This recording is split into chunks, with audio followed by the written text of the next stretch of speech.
Hey, welcome to the Ethics Experts. If it's your first time joining us, welcome. And if you're a returning subscriber, hey, bestie, the world's a better place because you're in it. See what happens when you subscribe. You get a bonus greeting on every episode. On this episode, we talked to the one and only Jim Downing. He is a JD. He's a certified fraud examiner. He's getting his PhD, and he's also an author. He wrote this really great book. We talk about the 5 principles that drive any compliance program, regardless of your industry. And I think if you like this episode as much as I do, you're really going to key in on his beginner's mindset. He's always learning. He's always trying to get better, and he's always trying to see how he can reframe what he's doing inside of his organization to show the value that compliance and ethics is having on the bottom line. So hope you enjoy it. Welcome to the Ethics Experts, where we're elevating ethics and compliance and HR to the strategic level it's supposed to be. Good to see you, man. Yeah, good to see you. Happy Friday. Happy Friday. How's your day going so far? You know what? It's going pretty well. I mean, Fridays I tend to work from home, and so get to kind of sleep in a little bit. I'm a super early riser. I tend to get up when I do go into the office. I get up at like 5 so I can get a workout in before I get in there. Good man. And so usually on these Fridays, I tend to like skip the workout, sleep in a little bit. So yeah, doing good. Very good. Well, real excited to get you on the Ethics Experts. So I usually like to get started with, what kind of a kid were you? What was it like growing up, and how did that sort of lay the foundation for what you're doing now? Because there's always some connection point, There is. And I mean, when you guys send me these questions and I saw that first one, I was like, that's interesting. I don't think anyone's ever asked me that. What I can tell you is that when I was a kid, I got in a lot of trouble. I was a kid who kind of acted out. I had a hard time kind of with emotional regulation, that kind of stuff. I was pretty mischievous, if you will. And so I was kind of constantly being caught doing something wrong, getting grounded. And so, when you think about it, there were aspects of my life that were very much like my parents were almost like my compliance officers as a kid, saying, these are the principles and values we're trying to instill in you. You're not following them, therefore you're grounded, those types of things. And it really wasn't until I would say I kind of hit high school, because I had a pretty bad learning disability. And so I never really felt like I'd fit in. And it really wasn't until I got to high school that I started to figure out that I just learned differently. And then kind of the switch flipped, and all of a sudden I was getting really good grades and wasn't getting in trouble anymore. And how that happened, I still don't know to this day. But you're saying you don't know how that happened, that you realized like how to flip that switch. Yeah. I think it was because, to be honest with you, I ended up going to a private boarding school in Wisconsin. And I now all of a sudden kind of had much smaller class sizes. The teachers were much more involved because they were also your coach, or they were your, dorm head or whatever. And so they just kind of really took an interest in me. And hey, let's figure out how you learn. And I started to kind of pick up on, I'm a very visual learner. I need to take notes to remember things. And once I started kind of getting those processes and habits in place, all of a sudden it was like, wow, this light switch turned on. So I really do owe it to that school. Yeah. Well, I mean, just think about, if you don't think that you're smart, you'll never be smart, right? Like you'll never pursue something big if you don't think you can do it. You know what I mean? And like, in many sort of learning environments, people who learn a little bit differently, like they end up getting left behind. It's not like an intellect issue. It's because, to your point, that like that switch hasn't been flipped or something like that. Like think of how different the trajectory of your life could have been had you not had that opportunity. I mean, I think, to be honest, I think that had I not had that opportunity, I would have probably never gone to college, ended up in some blue collar job, which there's nothing wrong with that. It just would have been a much, much different path. And I mean, I'm very fortunate that my father had a good job. He had the means to kind of send me, because I was the only one in my family to go to the school. And I have a twin brother. So my twin brother stayed behind, went to the public high school. And the funny thing was, Nick, is that it was my decision. Like in 8th grade, I went to my parents and said, you know what, public high school is not going to work for me. And they were like, what are you talking about? Like, that's It's where your older brother went. That's why we pay taxes. And I just said, I don't think it's going to work. Can we look, to maybe do something else? Wow. And we found this school. It was, I grew up in the Chicago area, this school, Wayland Academy. It's only about three hours away. And so it was kind of the perfect, instead of sending me out east somewhere or something like that. And so I went there all 4 years and ended up graduating with honors. Wow. And being in like the top 25% of my class. And I had classmates that went to Harvard and other really good schools. And so what was that like going there? I mean, you kind of were getting this sort of college experience as 14 or something. Well, I was 13 when I left home. Yeah. To go there. Cause I was young. So like when I graduated high school, I was only 17. Wow. Okay. Most kids are 18 because my birthday was actually Monday. So it's kind of later. Well, happy birthday. Yeah. Well, thank you. And so, it was very interesting. And I mean, what I would say is that the friends that I made there were actually closer friends than I ever had in college, because it was kind of like you and your friends against the world, right? There were no parents there and that kind of stuff. And so, wow. It forced you to grow up pretty quick and form some like really tight bonds, I'm sure. Exactly. And I mean, you're now all of a sudden responsible for all your own laundry and when to eat and kind of all these things. And so, by the time I got to college and started living in dorm, I was like, this is nothing. This is normal. Kind of watching other people's flounder a little bit as freshmen. Totally. I was like, I've been doing this for 4 years. This is nothing. So, this is dramatic, but you kind of had this new lease on life or this new kind of trajectory.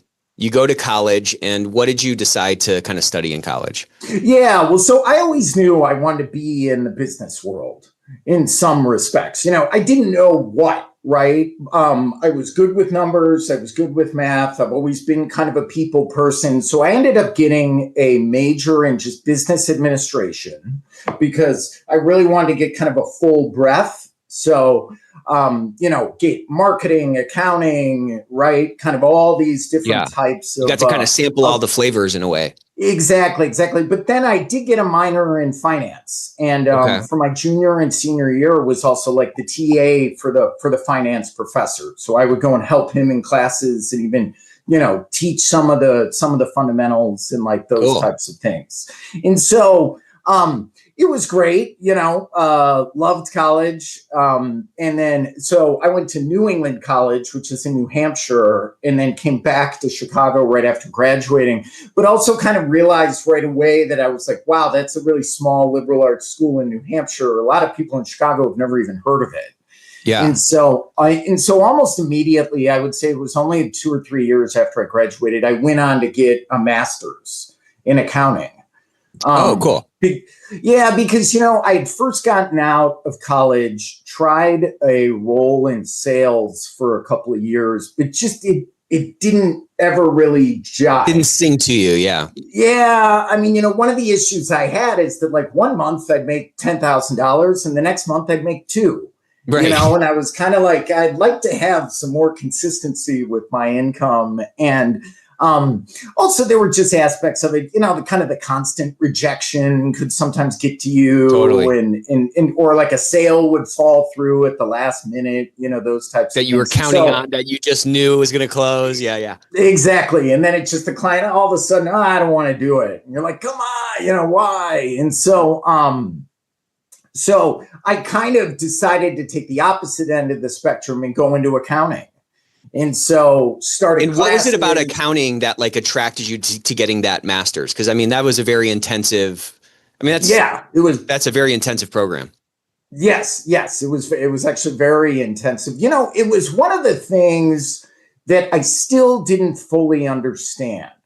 And so it was kind of the same reason why I later went back to get my Juris Doctorate, was that I didn't like that lawyers were talking about concepts that I didn't fully grasp. And I kind of felt the same way when looking at a balance sheet, a P&L, a cash flow statement. I was like, I don't really know how to fully read these. And I think that's really important. But you understood the finance thing, of course, right? Yeah, like if you're a TA for finance, you understand that concept of moving, values through time based on some discount rate or something. But kind of the nuts and bolts of the financial statements, they weren't like soaked into your bones at that point. Exactly. Like what happens when something comes off the balance sheet to the B&L, and how does that impact the cash flow statement, and how are all those things kind of interconnected? And so, it was interesting because the master's in accounting was really what kind of opened the door for me into compliance. And so I had finished the master's. It was probably May. And it was May of, 2002, 2003, I think. I can't remember exactly. And it was August of that year, and I was at a Cubs game in Chicago and ran into a friend of mine who said, hey, I'm working at this place called the NASD, and they really want people with accounting experience. He was like, a lot of us kind of examiners are either former salespeople or maybe we were in operations or something like that, but they really need folks with accounting experience. Would you be interested? And I thought to myself, the accounting thing's been great, but it's also particularly boring because every month it was just here are the same journal entries. Yeah, close the books. Reports. 10 days. Yeah. Books. Yeah. And it was like, okay, now what? And so I thought to myself, hey, I know finance. I think I have a good handle on the markets. Like, this sounds really interesting. And so shot my resume over, and about, 3 or 4 months later was made an offer to go work at well, then it was NASD, and then it, then they rebranded it FINRA. And so, FINRA. Okay. So going back to your master's program, do you remember like when something clicked and you're like, okay, now I get it? Because before you were like, it was a little fuzzy, and then you get into the thing to kind of achieve this knowledge that like you didn't have or something. Yeah. And what I would also say, so I would say that happened about a year and a half in. And the cool thing was it kind of coincided with what I was doing at work. So when I first started the master's, I had started as just kind of like an accounts payable clerk. It's kind of an entry-level job. But about a year after that, I was promoted to a staff accountant, like a senior staff accountant. So I was actually running the books of a very small subsidiary for a public company. And so I was now all of a sudden able to kind of say, okay, I'm learning these concepts at school, and I'm doing them at work. And it was just kind of like the perfect mix, right? Yeah, it's just not theory. You're seeing how it's actually playing out in a business, which is what the whole point is, I mean, part of me is like, this is how it should always be done. Totally. Because it kind of helps you see it applied, right? And so I would say it was about a year and a half into that 3-year program that all of a sudden kind of like the light went on. And I was like, oh, I also then started to realize that a lot of accounting too is very process driven, right? So it's, what is the process when a check is received? How do you book the revenue? How do you make sure that, there's separation of duties? How are you, putting together controls, those types of things? And that's when kind of some of those concepts around regulation and these are requirements because of rules really started to, I didn't realize. That's why we do that. That's why the separation of duties is important. Exactly. That's why these controls are critical, because it can sort of prevent the fraud that is, could potentially, creep into the business or whatever. Yeah. And during this master's program, I was also, this was kind of when Enron had just happened, WorldCom and all this kind of stuff. And so I had also taken 2 classes on kind of fraud and auditing and those types of things. And so one of the really neat things was when I started at FINRA, about a year after I was there, I then went on to get my certified fraud examiner.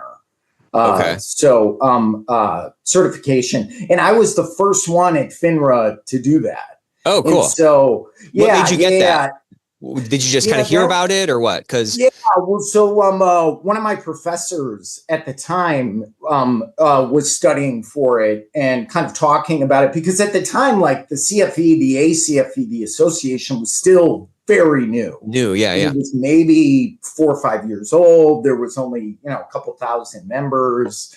And so I had gone to FINRA and said, hey, I actually think that this would really help with kind of doing our job. And they were like, oh, absolutely. And so I took it. And then there was this kind of wave of examiners after me who had ended up taking it. And, it was kind of a great certification to have, help me with interview techniques, auditing techniques, all those types of things.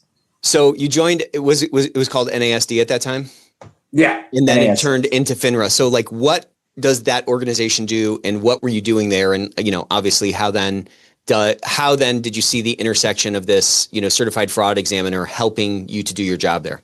Sure. So FINRA is a self-regulatory organization that all regulated SEC regulated broker dealers have to be a member of. So a broker dealer is an entity that is allowed to buy and sell securities on either the open market or privately. And so think of Charles Schwab, think of Goldman Sachs. There's also several kind of smaller family owned or regional, kind of mid-sized broker dealers. There's about 4,000 of them, but there's about 650,000 people in the industry. And so FINRA's job is to regulate and so create rules, but also kind of be the examination and enforcement arm for those rules. And so I spent a little over 5 years as an examiner in the Chicago district office.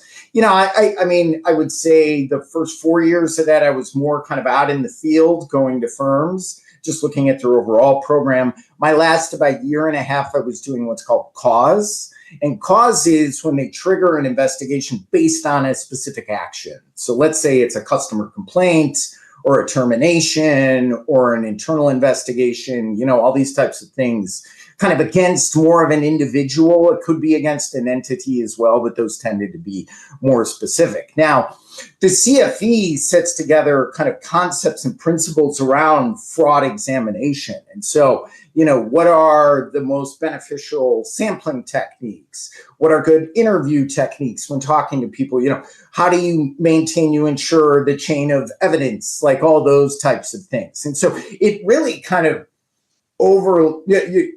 sat over top of FINRA's own kind of internal protocols and processes very well. And it was just kind of something that I had heard about in school. And when I started there, I thought, maybe I'll study for this. I looked, it was about a couple $1,000s. So that's when I went to FINRA and said, hey, could you guys pay for this? And they were like, smart. Yeah, of course. See, that sales experience putting, gotta advocate for yourself. You gotta advocate. Yeah. Yeah.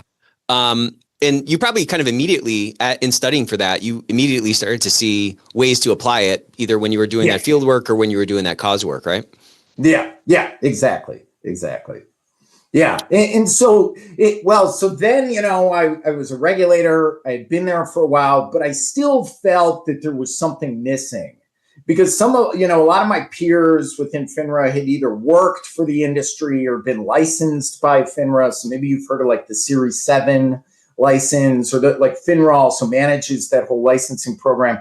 Here I was just coming from like a straight accounting job in a different industry. Right. So I always felt like I was kind of missing something. So that's when I kind of made that decision of, all right, let's go work as a compliance person kind of, on the other side of the street, if you will. And what was that experience like? Was there some similarity in learning, when you're getting your master's, you kind of learned like how you're supposed to do it from like by the book.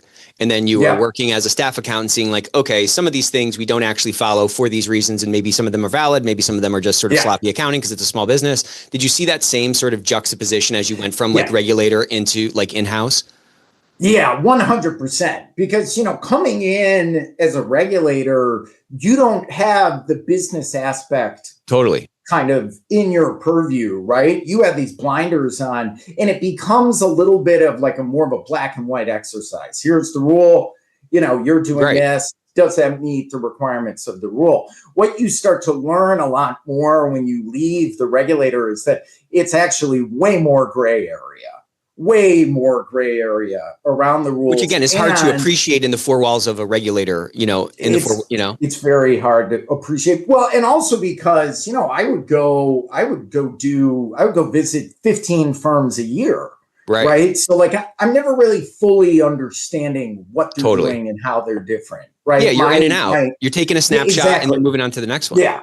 Yeah. And then I'm gone. And so now, now that I became internal, you start to dig really deep which actually I found that I really liked. You know, I mean, one of the things that I found that kind of when you were just an examiner scratching the surface, you know, I didn't fully understand why they love that product or why their customer base is the way it is, or why, you know what I mean? Yeah. Like why these businesses are so unique and different. And so finally getting in deep, being able to kind of build those relationships with the business people, but at the same time, you know, still keeping that kind of second line of defense posture, was something that I kind of latched onto right away. Now, that being said, I also left FINRA at what could only be seen as the worst time for the financial services industry, which was April of 2008.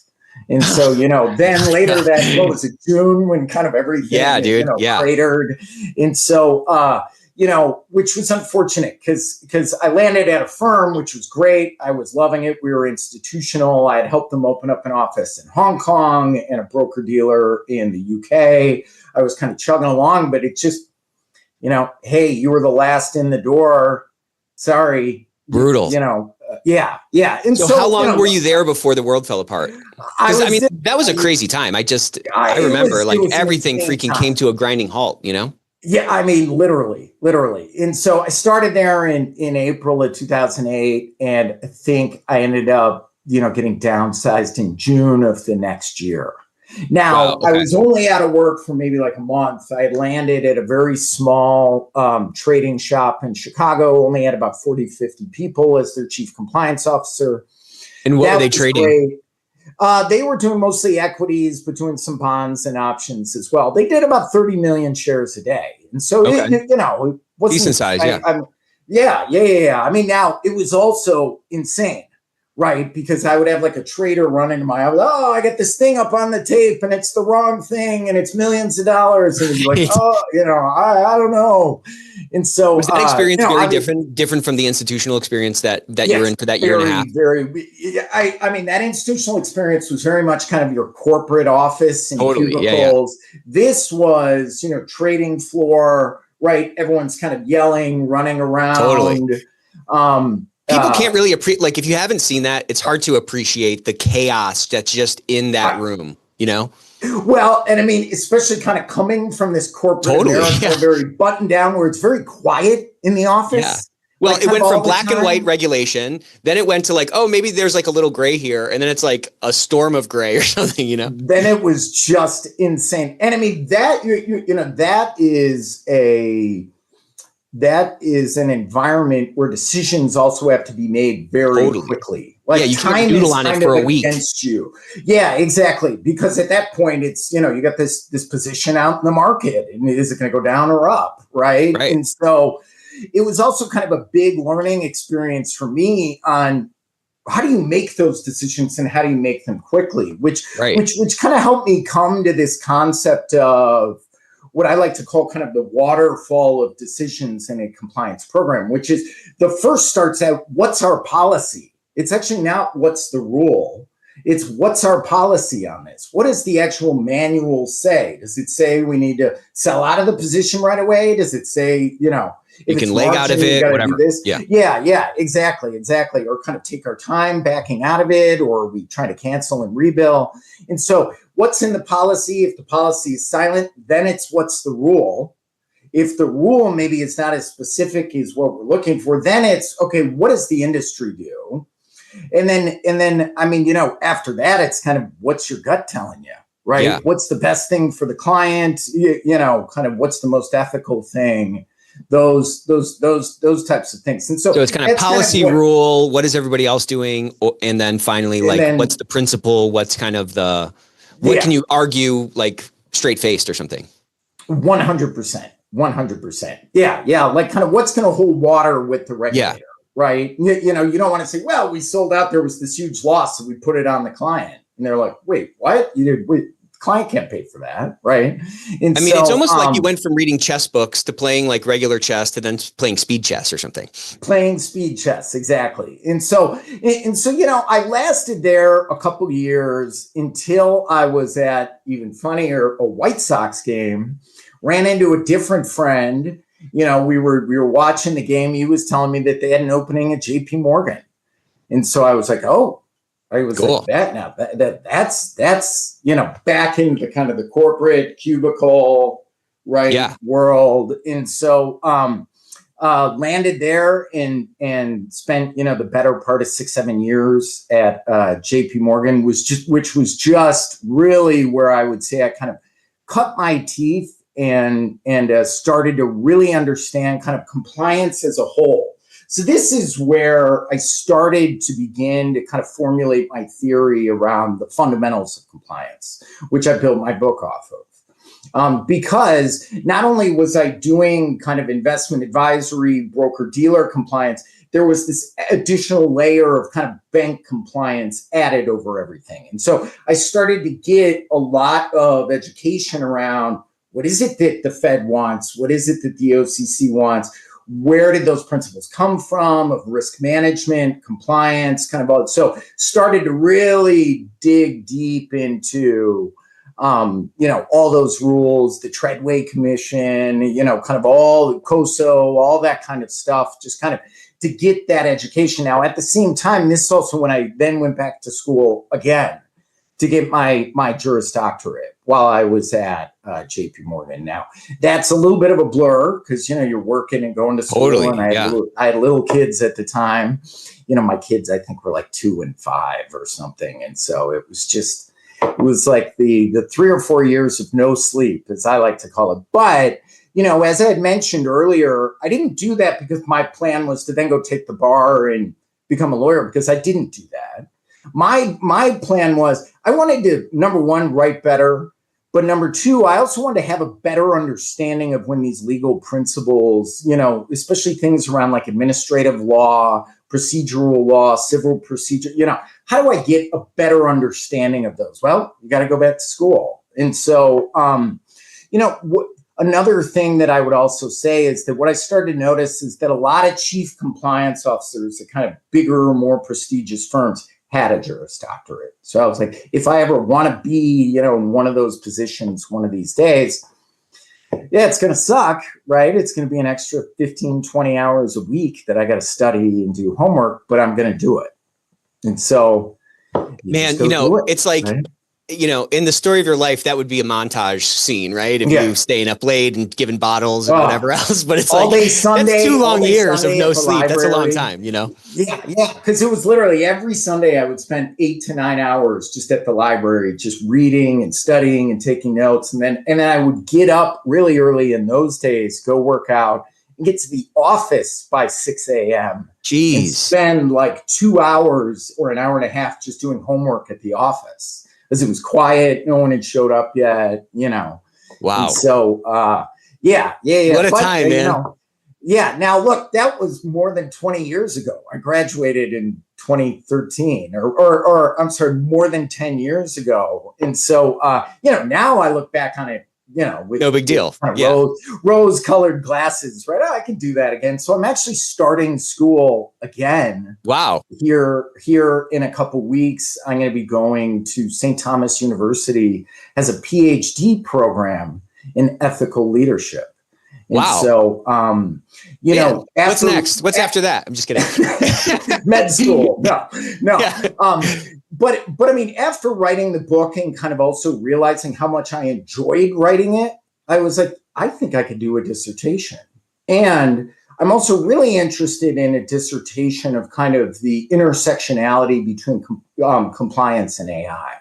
And so that's also something that I kind of want to use this program to help me build on that, also use my position within JLL with AI to kind of maybe be able to run some scenarios, you know what I mean? Like run totally. some tests. Well, I mean, those kinds of things. We're right at the kind of precipice of this thing. Like we're really just getting started, and like it's already had such a massive impact. Man, and I think it's like its application is not even, 10 years from now, it's going to be so integrated, and we're going to be leveraging it in so many ways to do these kinds of things and run these kinds of simulations and really get, I think, a lot smarter faster, I want to go back to your JP Morgan days. So you kind of went, this is kind of shorthand, but you went from this regulator, you went to this institution, you went to this trading company. Now you're at JP Morgan, which is kind of granddaddy, very corporate. Dude.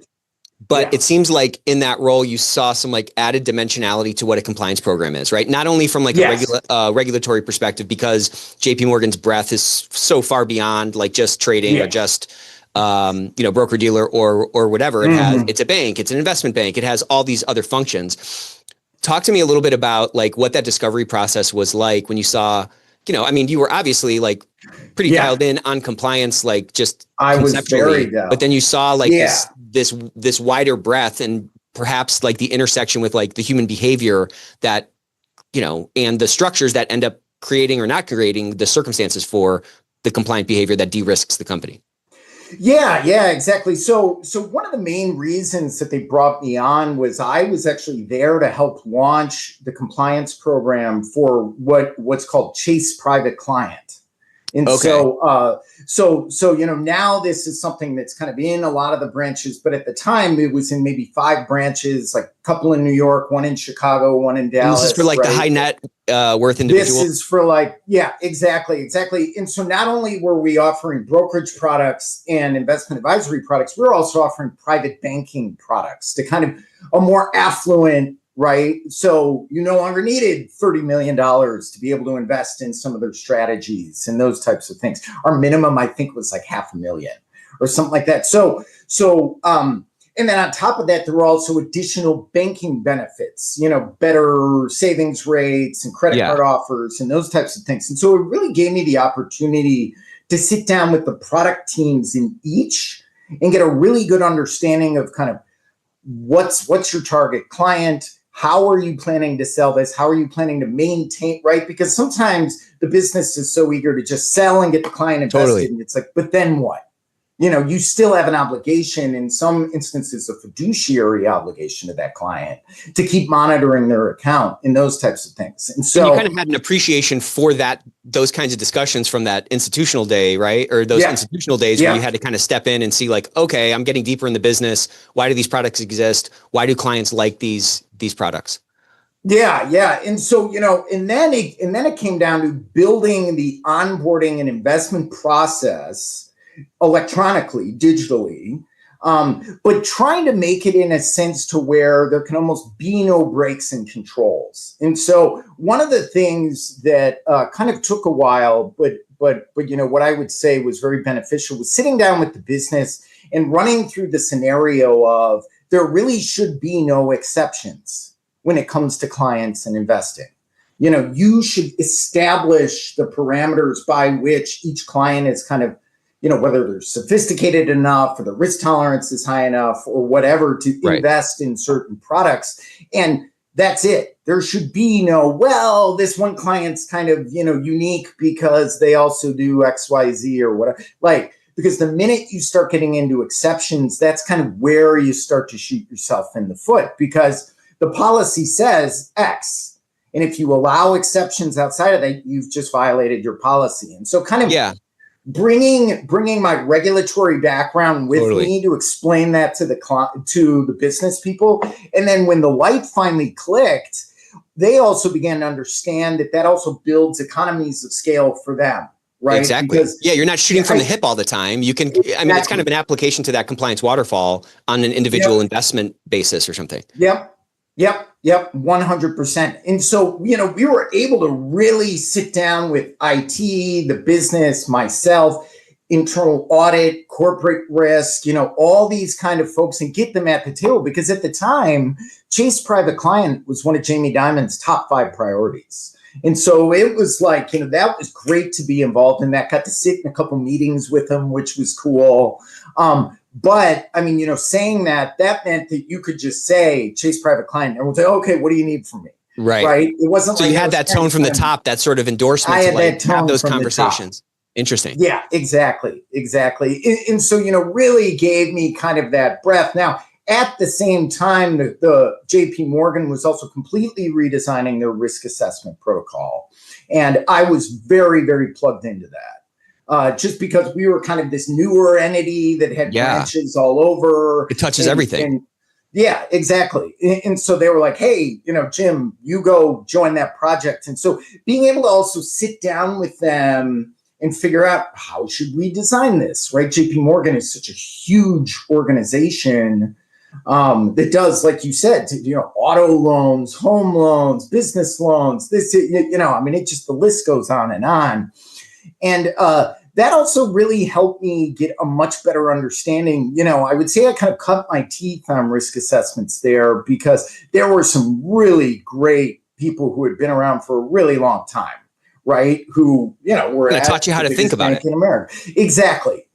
Kind of like, this is how you compartmentalize, inherent risk. This is how you look at, you do a control assessment. This is how you get to residual risk. This is if you want to be specific, if you want to make it thematic, right? And then also just, okay, we did this risk assessment. Now what? Right? Yeah, right. We got all these. It's not the end of something. It's the start. Yeah, exactly. It's not like, yay, stamp it and file it away. It's like, no, then that's what drives, right, what policies we have and the monitoring and testing. And so this is kind of where, when I started to think about the fundamentals of compliance, what I would say is it was probably around 2010, 2011, where those started to kind of come together. Now, when I first thought about them, there was like 9 or 10. I finally whittled it down to 5. But I mean, that was kind of where, and it was also where I first got the idea of like, there really isn't anything in the industry that just talks at a very 10,000 foot level, kind of how this all works. Yeah. How does it all fit together? Well, I think sometimes you're at a smaller business, and you're trying to like impose something that maybe doesn't exist, or you're plugged in at a larger organization where that natural kind of siloing happens and you can't see the necessary interdependence for a strong program or something like that. Yeah. Or, maybe you're a more junior person and you just don't understand what your role in the whole process is. And so, kind of that was kind of my thoughts behind, hey, what, does the world even need this? Does anyone care? Right. And so let's talk about that.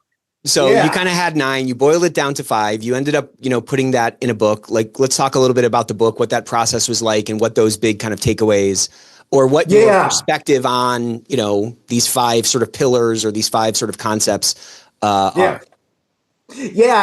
Well, so, what I would say is, so almost immediately it was, 2010, 2011, I started just putting together like an outline in a Google Doc, right? Just for my eyes, just kind of thinking about what would this look like? What is it? Now, over the next, I would say 10 years, that outline just changed dramatically. Not only I had ended up leaving JP Morgan and kind of going into more of like an asset management role. So it gave me a whole different perspective. So it wasn't until I think it was 2023 when I got downsized again, that all of a sudden I found myself with like a couple months of time, right? Kind of like before I started, because then I started consulting for a little bit before I landed in my current role. And so I found myself with like 2 or 3 months of time. And I thought, I'm always talking about writing this book. I've never done it. Maybe I've gotten lazy, whatever. I said, now's the time. I got nothing else going on. So every day I would set 9 a.m. meeting, write. And it would just be for 30 minutes. Now, some days I would write 2 sentences and, be frustrated and walk away. Other days I would write for 4 to 5 hours and just sit there and it would, and just kind of let it pour out of me, if you will. So I ended up writing this and then I was like, okay. And I was like, wait, now what do I do? Like, how do you publish a book? Right. And so I was like, I have no idea. So I started now throughout this whole process, I'm also very aware of my own bias, which is I've only worked in financial services. There are compliance professionals in many other different industries, healthcare, pharmaceuticals, manufacturing, education, you kind of name it. It's so everywhere. I started reaching out to folks on LinkedIn that had, compliance roles in different industries. And, you got some cold shoulders because I think some people were like, what is this guy trying to sell me? But really all I did was kind of like get on a 30-minute Zoom or Teams or whatever and say, here's my fundamentals. Does this hold water with your industry? And, I would say 100% across the board, they were all like, absolutely. Right. Wow. Like, yeah, they're not industry specific principles. These are principles that span all industries. So that gave you some confidence, right? That you're not looking at this from this sort of myopic or like biased standpoint. This is something, these truths that you found, so to speak, are kind of universally applicable. 100%. Which is probably pretty 100%. Satisfying, right? After you birthed a child and people are like, oh, you have a pretty baby. Yeah. Wow, what a cute baby. What I would say is it actually was, because, it was one of those things that was eating away at me. I was like, I can publish this book. It's obviously going to cost me some money. So I eventually called another friend of mine she had self-published some fiction on her own, and kind of asked, hey, how did you do this? Was it a difficult process? She put me onto a couple vendors. I actually ended up landing with Amazon. Oh, cool. Because it was like $600 or $700 for them to do it. I liked the fact that it would be on Amazon, that people get it on Kindle. I did not want to make this book expensive. I was like, this is not a money maker for me. I think overall, since I've published it, I've made like a couple $1,000 or something like that. You know what I mean? Like, I didn't get into this to try and make money. I was like, no, I want this theory to be available to people. I don't want it to be free. I want something for my effort. But that's why I made the price like $10 or something like that. Because I'm like, if you're interested, you'll spend $10. Yeah. I really felt that there was a need for some level of a theory of how a compliance program should go together. And the other thing was, when I went out and kind of Googled compliance books, what I found was the majority of them were not only $600 to $700, like very expensive, but they were also mostly written by lawyers. And there's nothing wrong with that. I'm sure these are very great technical books, but I wanted something more plain language, something that really kind of anyone could pick up and read and get that understanding. And so, let's talk a little bit about the theory, the principles, those five kind of pillars, as I keep calling them. Yeah. Well, and I mean, they're not really pillars because they all kind of circle around each other. And so, when you think of a clock, it starts at the top, it begins with a risk assessment. Because a risk assessment is where any organization can take the time to identify all their regulatory, and I'm talking about a regulatory risk assessment, not an operational one, not a financial one. I'm talking just regulation. What is the list of regulations? What's their inherent risk? And like I talked about before, you're either maybe listing out all the regulations, or maybe you have a very complex, larger organization. So you're doing it more thematically, right? Instead of spelling out the privacy rules, you just say privacy. Yeah. Or maybe you said privacy disclosure, privacy incident, those types of things. And so from that risk assessment, you use that information, the description of the controls, right, the identification of all the requirements to build your policies and procedures. Now, so that's the first fundamental is risk assessment falls right into policies and training. And there's a reason that those two things are kind of merged together. And that's because from a compliance perspective, generally, it's only our requirement when it comes to training to train people on what's required from a regulatory perspective or from a policy perspective. And so, there's all kinds of other training that goes on. And this was one of those areas where I kind of fought with his training its own fundamental, as opposed to it being kind of subsumed by policy. But, when I thought about it in that perspective, that really compliance's obligations really are kind of training to the policies, that, this makes sense. Now, from that, the risk assessment and the policies also feed your monitoring and testing program. And so that's the third fundamental. I would say that that's probably the one where the rubber meets the road the most amount of time. That's where I'm doing things daily, monthly, quarterly, annually that, compromise those or not, that entail those monitoring and testing kind of elements. Out of those elements, when I'm conducting all this monitoring and testing, and I do it on almost a daily basis, I may find issues, right? I may uncover things. I may say, whoa, wow, I thought this control was working. It's not at all. Now we have this kind of issue that we need to address.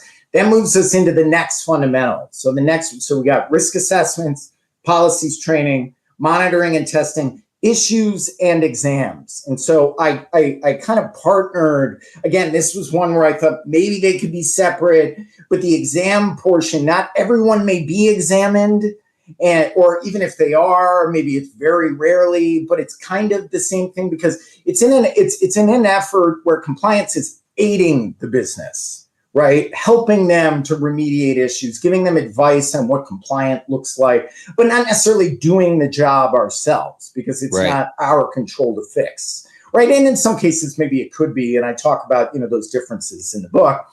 And then finally, all this flows in to the last one, which is reporting. And so, all this data and information then flows into reporting. That could be internal reporting, that could be to senior management, or it could be external reporting to a regulator, which could be, your basic kind of financial reporting, or maybe it's the ad hoc or incident reporting, those types of things. All that then runs right back into the risk assessment because all that data is then used when you refresh the risk assessment. And so it's too bad. I thought I had a copy of my book here somewhere. I could kind of show you the cover, but that whole thing now, all 5 of those revolve around 1/6 one, but it's a little more nascent than that, which I call advice. Because if you have a good understanding of how the risk assessment works, what your policies are, what monitoring and testing you're doing, what issues have been uncovered, and what senior management's been told, you're going to give better advice when it comes down to your dealings with the business. And so, and it is, compliance can be very much advisory, where folks are coming to you saying, well, the policy says this, I'm doing this, how does this work? Or I want to do this, what should I know? All these types of things. And so, like I said, that went through many different forms. I mean, at one point, advice was also one of the bubbles. And I thought, well, this all kind of goes around it, right? It's kind of the mortar in the wall in the model. And it's probably that's probably more correct, I think. It's not its own thing. Yeah. It's more like it's in all of it, right? Because you need to have that understanding. You need to have those relationships. You've hopefully built a good enough brand or whatever inside the company so that you have those opportunities to share perspective or share advice. Again, with the purview, with the, the scope of all 5 of those pieces can help to really, be more sort of like fulsome or like more robust or something, Exactly. Because, think of if someone from the business said, hey, we want to go start selling this new product, maybe that you're not currently selling, running through those 5 and getting an understanding of, what are the regulatory requirements around that? Do our policies address that? Is there any monitoring and testing we do that this could be kind of subsumed by, right? In our last exam or examination priorities from our regulator, is this an issue? What does senior management know about our compliance? Like all these things you're drawing on to kind of respond to those types of inquiries. Yeah. So kind of why that ended up in the middle. And I mean, I wrote a whole chapter on advice, but I would also say that it's probably the shortest one out of all of them because it's all facts and circumstances when it comes to advice. Yeah, that's right. Yeah. Yeah. Do you feel so?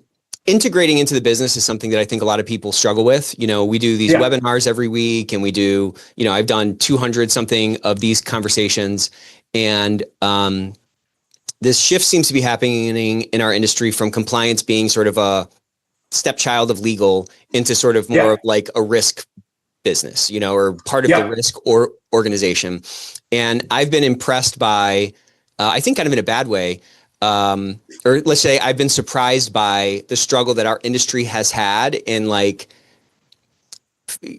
feeling like the confidence that they're adding value to the business and B, making the connection between what we're doing, what's on our docket or what's on our to-do list and how to connect that to like the ever-changing objectives of the company, not just the values of the company, right? Those are kind of their own thing in some ways, but like, what are the objectives and how can I reframe what we're doing? Maybe this is back to the advice thing. How can I reframe what we're doing to really connect to what the person I'm trying to convince or the person who I'm trying to connect with is doing? How do I put it in terms that are going to resonate so that I can kind of pave the way for, more opportunities to give the advice or pave the way to help the organization see around the curve? What do you think's at the core of that? Maybe it's basic for you because you've seen so many different things from different angles. But it seems like our industry at large kind of struggles with this concept that I'm talking about. Yeah, well, and I mean, I couldn't agree with that more, because one of the things I think that I know I've struggled with personally throughout my career is, how do I add value to the organization here, right? Because look, we're a cost. I'm not bringing in any new money. I'm not bringing in any revenue. I may have some interactions with clients, but it's not in a sales capacity. Yeah, they're not cutting you checks. You're not getting commission for any of your work. No. Yeah, no. Usually it's like a due diligence thing, right? Hey, I want to talk to you about your policies or whatever. So yeah, sure. Let's have a conversation. And so I would say that this is a little bit twofold. One, to get a better understanding of the business and to kind of earn that seat at the table, you also have to impart on the business the fact that you are not there to prevent them from being successful. Right. We are not the Department of No, right? And so one of the things that I've always told everyone who's ever worked for me, and I try and follow it myself, is that 95% of the time you should be saying yes. Now, it might be a yes, but yes, you can do that, but you got to create this checklist or file that form or whatever. But the times you're saying no should be so few and far between that when you do, you better come tell me about it. Because, right, someone's going to come back to me and say, hey, Joe over there's telling me I can't do this. And so, being seen in the business's eyes as an enabler of business, letting kind of individuals in the business understand that good compliance is actually really good for business. It's really good for your reputation, the brand, even having that kind of that embedded control processes. Our clients like to see those kinds of things. Doing AML checks, sometimes you could be, my client doesn't want to provide this. It's like, look, they got to understand we have these obligations like everybody else. Okay, I'll ask, right? It's like, so, letting the business know that you're there to help enable them to be successful. Now, the second part of that, so that is a little bit more of kind of a soft skill, if you will. That means about trying to take advantage of the opportunities that you are given, but also trying to have some empathy with them and understand what are their priorities, right? Are they under the gun to meet their numbers? So are they, maybe a little desperate, or are they really stressed out? Or what's at play here, Exactly. And sometimes I think that we as compliance officers tend to not look at that and think, no, I'm only focused on the rules. And it's like, well, this is very circumstantial. So almost everything kind of boils down to some level of facts and circumstances. So, I have to understand what kind of position they're in. And so, like I said, that's a little bit more of a soft skill. The second part of that coin does come down to things that you as a compliance officer can 100% control. And that is your management reporting. Or maybe it's the absence of that. And so, developing kind of really good metrics in reporting that's both quantitative. So, hey, here's trends and patterns of customer complaints or trading errors or new accounts or whatever it may be, to also qualitative of here's, the new list of regulation that's coming out, or here's, a quick executive summary of a recent enforcement action that you know what I mean? And so being deliberate about that, being deliberate about providing information that does add value, that the business can see and either help make a decision on, they may say, wow, it seems like you're really understaffed. It's taking you 95 days to get back to clients and resolve complaints, right? As opposed to it used to take us 30.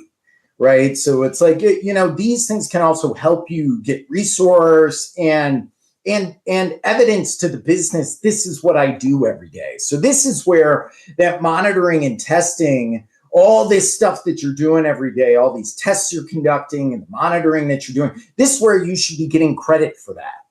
Put it on paper, show the trend. Show how long you've been doing it. Show how many you looked at, how many pages you read, or whatever it is. But this also kind of helps show the business, look, this is what I do all day. I'm not just sitting here waiting for you to call me, with a problem. Right.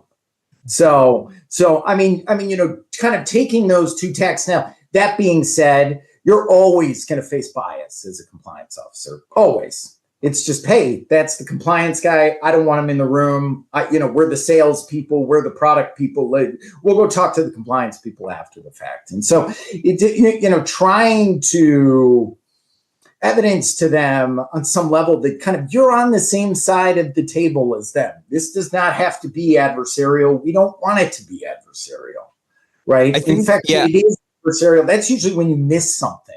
Well, totally. Yeah, because you're not seeing the full dimensionality of the business. You don't know the facts and circumstances that are actually at play. You think it's, compliance can't be done in a laboratory. It's done on the front lines. You know what I'm saying? If it's going to be, actually effective.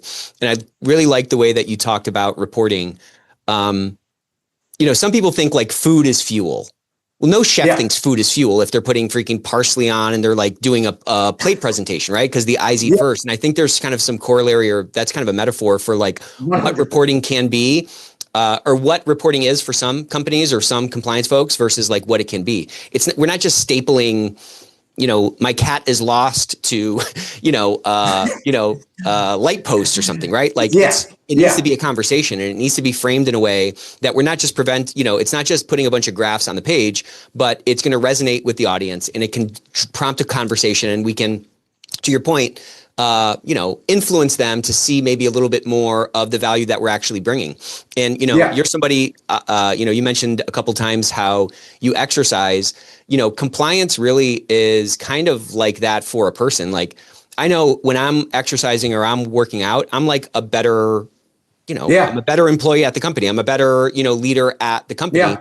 I can very easily say, that doesn't connect directly to my job, and yet when I do it, I'm more clear-headed, whatever, right? Like when you make time for that thing, it adds more value to my life, or more value that I can sort of provide in the role that I'm in.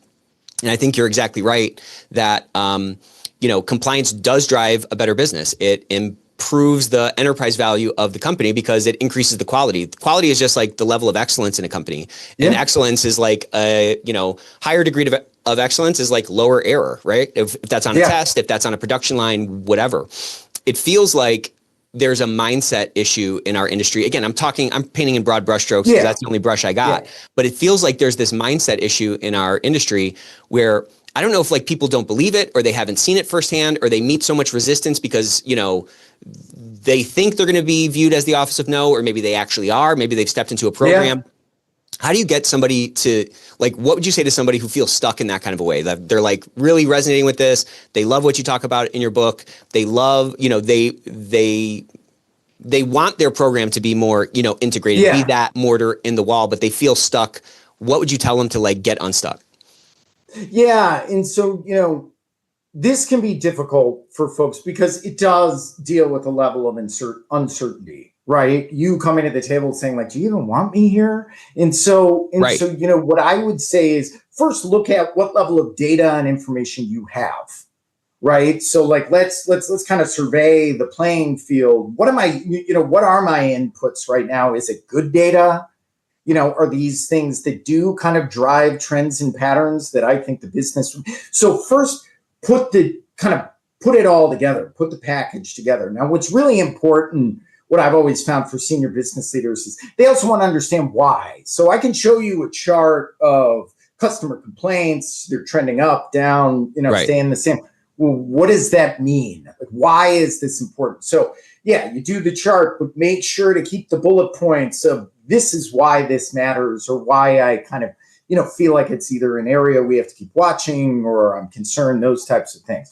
Second is, let's say then you get that together. Now you're starting to deliver it to the business. You're starting to, hopefully maybe present it to them. I would say this is not something where you read the slide to someone. You send it to them ahead of time. You hope that they've reviewed it and you hit the high notes. Then after some level of time, and I tend to do this annually, I also like to spend some time and say, what's missing in here to the business leader or the board that I'm presenting to? Is there information that's not on here that you want? Or is there something on here that you think, it's not really important to me? Right? Getting into that feedback loop. because the other, part of the problem with, I think, the industry and kind of, what we're talking about is that people internalize these conversations. Right. I'm not, they don't want to hear from me. I'm just going to be annoying them. They don't respect my role, these types.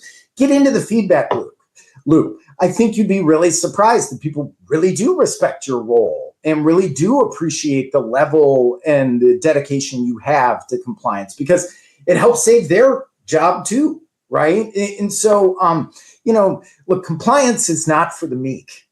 You have to be willing to, this is an active role, man. Like, you got to get active. It's a very, very active role. And so, sometimes people kind of see compliance as the wallflower type. I don't agree with that at all. You have to be willing to get into conflict. You have to ask really dumb questions, that may make you look dumb. I mean, sometimes I'm like, what does that acronym mean?